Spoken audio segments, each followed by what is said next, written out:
राधा और कृष्ण के प्रेम के बारे में कौन नहीं जानता है। कहते हैं कि श्री कृष्ण और राधा का विवाह नहीं हो पाया था, लेकिन दोनों में इतना प्रेम था कि आज भी दोनों का नाम एक साथ लिया जाता है। श्री कृष्ण का राधा के लिए प्रेम और राधा का श्री कृष्ण के लिए समर्पण देखते ही बनता था। शायद इसलिए अपने आप को सबसे बड़ा भक्त कहने वाले नारद मुनि को राधा से जलन होने लगी थी।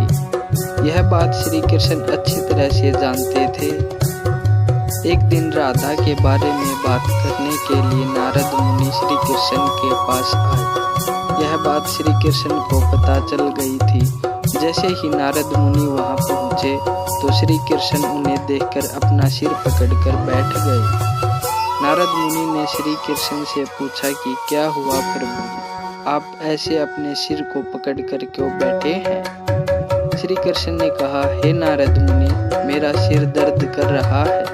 नारद मुनि ने पूछा, प्रभु इसको दूर करने का उपाय क्या है? तब श्री कृष्ण ने कहा, अगर मैं अपने सबसे बड़े भक्त का चरणा अमृत पी लूं तो इसे दूर किया जा सकता है।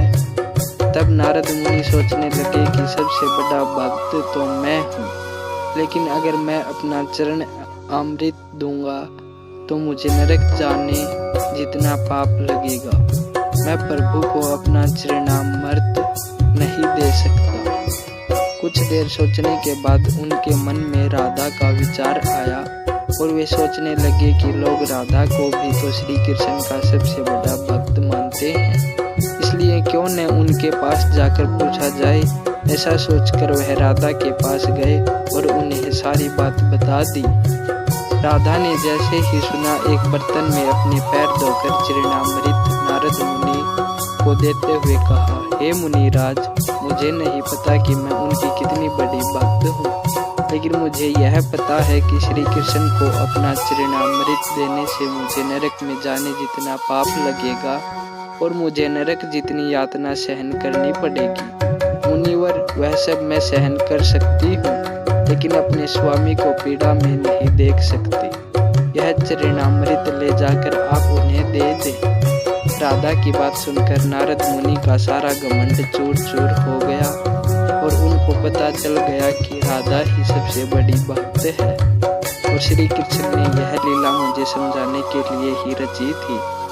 जब नारद मुनि राधा के पास से वापस आ रहे थे तो उनके मुख से केवल राधा के नाम की ही धुन सुनाई दे रही थी।